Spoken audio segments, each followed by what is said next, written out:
الفيديو ده لاي حد في سنه اولى جامعه وحاسس انه تايه لحد دلوقتي. اختي السنه دي في سنه اولى ولحد دلوقتي حاساها تايهه، فبدل ما هقول لها نصايح لوحدها هقول لكم كلكم بحيث تبقوا جامدين كده وانتوا في الجامعه وحاسين انكم مش تايهين، وفي نفس الوقت تحسوا ان المكان مش غريب عليكم ولا السيستم غريب عليكم. فيلا بينا.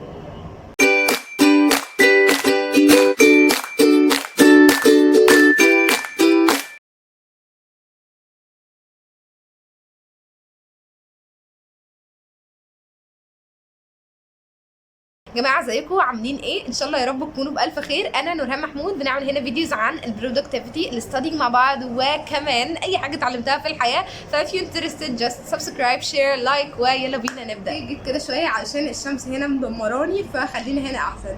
اول حاجه لازم تكون عارفها ان التقديم بيكون لحد بدايه امتحانات الترم الاول.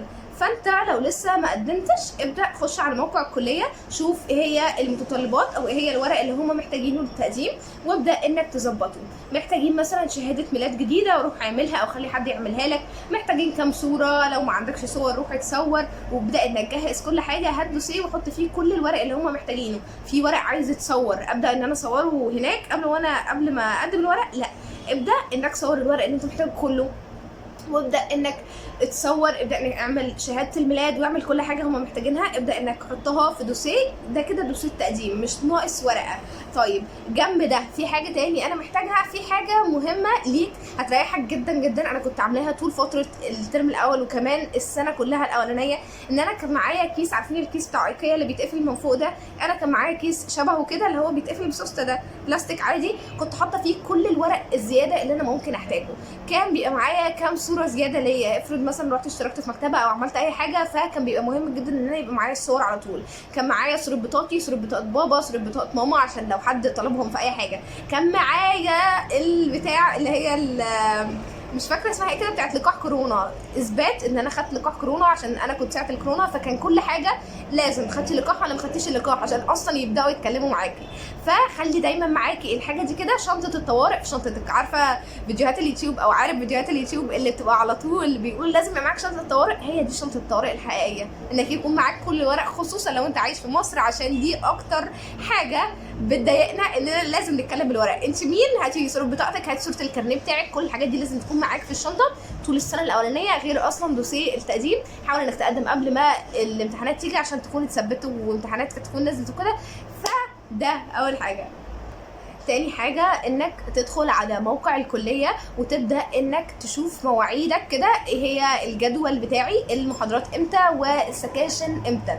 طيب نزل الجدول وفي محاضرات كتيرة مثلا، او في محاضرة بيديها دكتور معين وحد قال لي لا لا لا ما تحضرش المحاضرة دي، ده دكتور معرفش ايه اللي بيديها، الدكتور ده وحش جدا ومحدش بيفهم منه، ما تضيعش وقتك. لا، انت دلوقتي سنه اولى، حاول تجرب كل حاجه، الدكتور الكويس والدكتور الوحش، جرب المحاضره وجرب السكشن. انت دلوقتي ما تعرفش حاجه، افرض مثلا الدكتور اللي حد بيقول عليه وحش انت تفهم منه. كلنا مخنا مش زي بعض. فاكر وانت في ثانويه مثلا لما كنت بتاخد مع مدرس وتفهم منه جدا وعمال بتمدح فيه، وحد تاني من اصحابك يقول لك ايه انا ما بفهمش منه اي حاجه، انت ازاي بتفهم منه؟ فاحنا كلنا عقلياتنا مختلفه. شوف انت محاضرتك امتى، احضرها كلها عشان حتى تتعود على المكان، تكسر التلج اللي بينك وبين المكان ده، اللي بينك وبين ان فكره جديده، حاجه المحاضره بيبقى فيها من انت مثلا في الدرس كنتوا بتبقوا قاعدين على ترابيزه، دلوقتي لا، انت في مدرج في ناس كتيره جدا جدا معاك وما تعرفش الناس اللي قاعده جنبك. فحاول على قد ما تقدر انك تحضر كل المحاضرات، تحضر كل السكاشن اللي عليك. حاجه مهمه جدا جدا كمان، انك بعد ما تخلص المحاضرات او بعد ما تخلص السكاشن ما تروحش على طول. مش قصدي انك ما تروحش على طول انك تقعد بقى تلف وتعمل، لا، ما تروحش، اقعد اتفرج على الاماكن، خصوصا لو معاك حد قريبك مثلا او حد صاحبك كان بقاله مثلا سنه ولا سنتين في الكليه، فده هيسهل عليك جدا.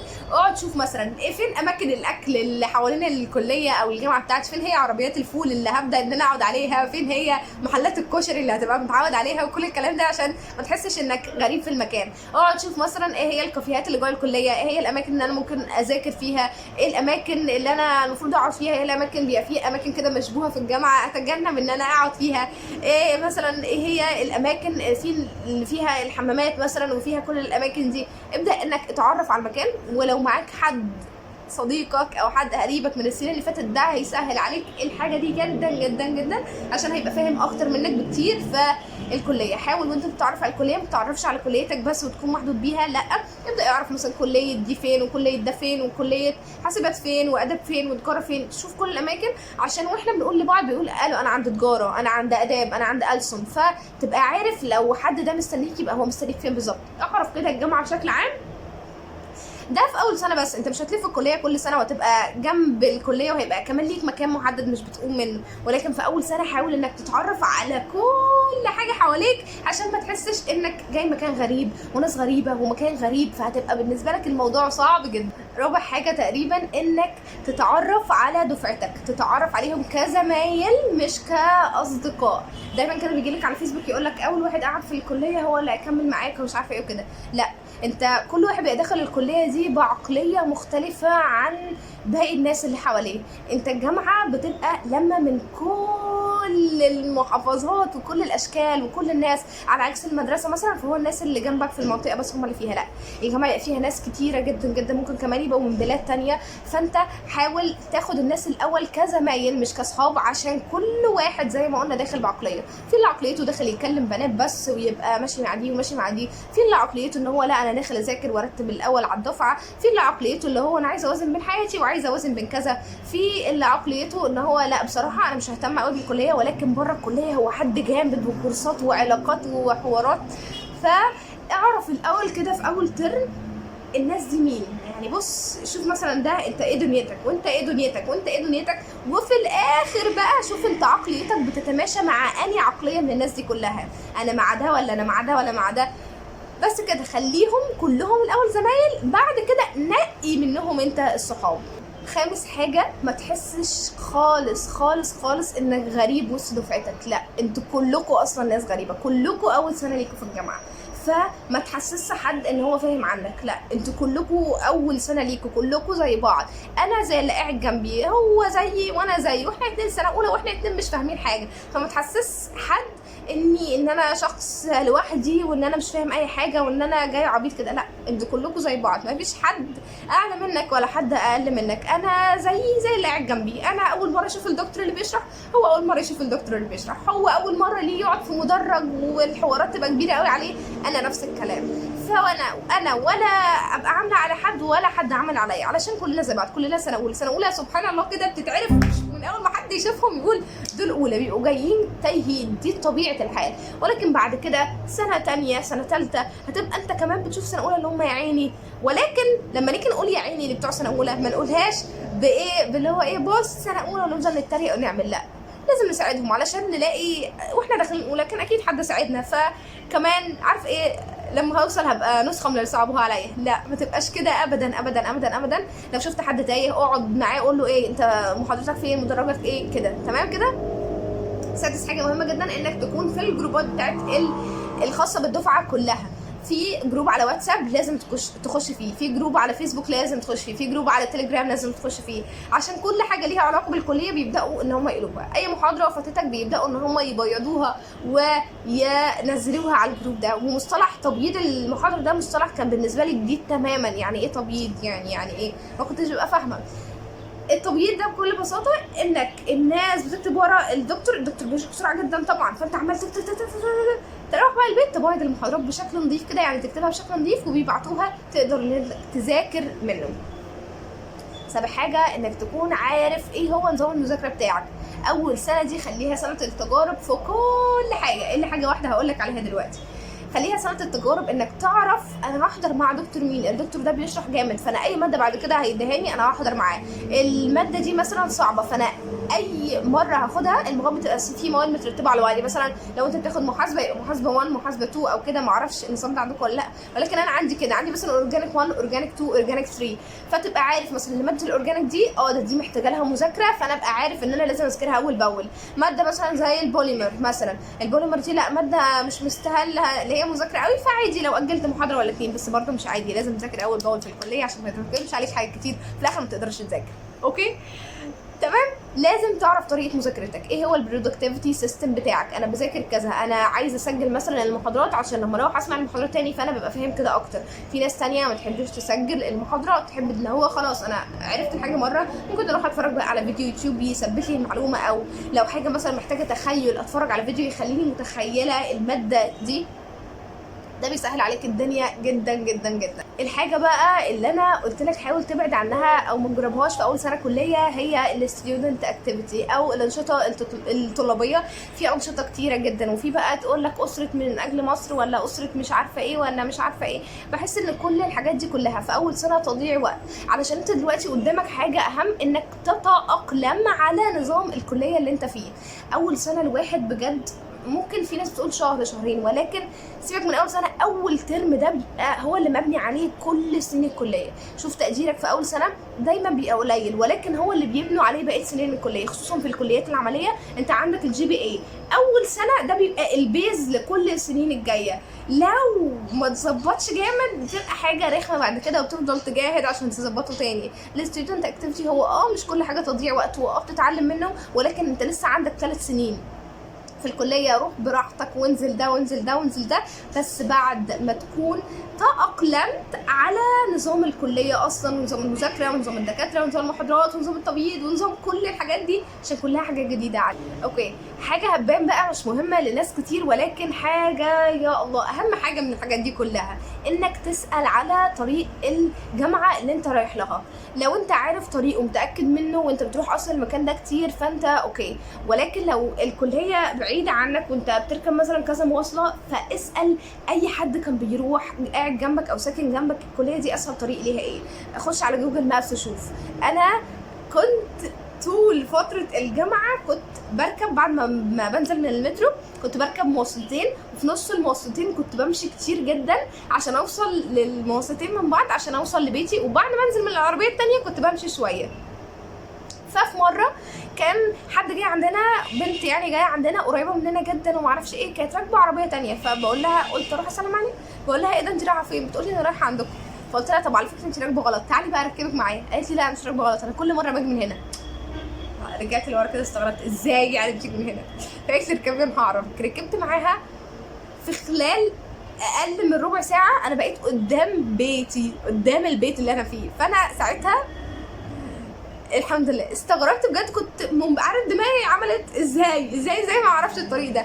فانك تسال على طريق الكليه، او خصوصا لو حد كان بيروح عشان هو اللي بيبقى عارف، او انك تسال لو في اي حد معاك في الكليه وبيروح من نفس الطريق ده، اسال انت بتروح ازاي وانت بتروح ازاي وانت بتروح ازاي، علشان ممكن تكتشف طريق اسهل مليون مره لبيتك. وفي ناس كتير قوي يعرفهم حصل معاهم نفس الحاجه دي واكتشفوا بعديها بكام، يعني مثلا اكتشفوا في ثانيه ولا في ثالثه ان في طريق اسهل. فانت من وانت في سنه اولى حاول تسال على الطريق كتير، الطريق ده بيودي على فين، الطريق ده بيودي على فين. لو انت بتركب عربيه اسال العربيات هو انت بتعدي على المكان الفلاني، عشان اوقات كتيره قوي بيبقى الحاجه قدامنا سبحان الله واحنا دماغنا بيمشينا في الطريق اللي احنا حافظينه وخلاص. لا، اسال على اسهل طريق يوديك المكان ده، بحيث انك توفر على نفسك وتوفر طاقتك وتوفر وقتك وتوفر كل حاجه. طيب انا دلوقتي عرفت كل حاجه، قدمت في الكليه، بدات ان انا اعرف جدولي امتى، وبدات ان انا اروح احضر المحاضرات. اعمل ايه بقى وانا بحضر المحاضرات نفسها؟ وانت بتحضر المحاضره شوف الطريقه اللي انت هتعمل بيها، سواء هتسجل المحاضرات او هتكتب ورا الدكتور. طب لو انا هكتب ورا الدكتور اكتب في ايه؟ ده حاجه مهمه جدا جدا. وانت بتكتب ورا الدكتور ما تاخدش معاك كشكول 200 ورقه اللي انت اصلا بتبيض بيه في البيت، لا، اي كشكول صغير.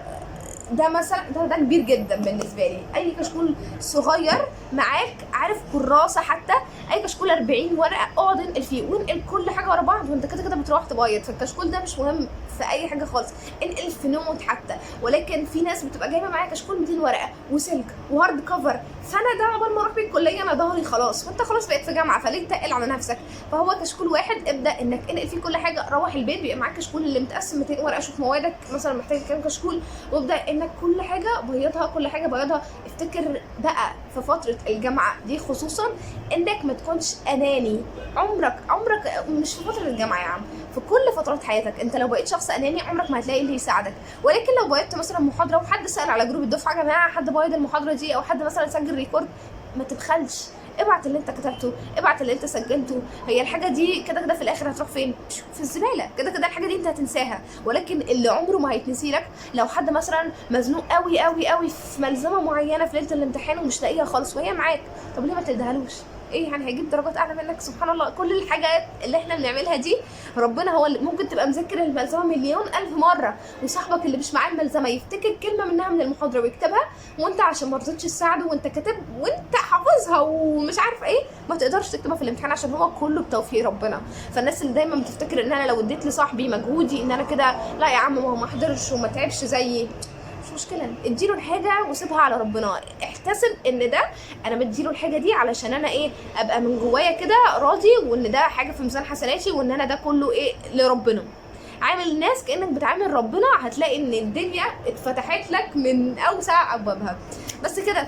لو انت لحد دلوقتي تايه الله يكون في عونك بقى، ولكن باذن الله بعد الكلام ده مش هتكون تايه في الجامعه. حاول انك تتاقلم، حاول انك تكون مش حاول خليك عارف ومتاكد ان كل الناس كانت في نفس مكانك ده. كل الناس وهي في سنه اولى كانت تايهه ومش عارفه تعمل ايه، ودلوقتي انا كنت اكتر واحده تايهه في الجامعه. كان كمان معايا واحده صاحبتي من ثانوي.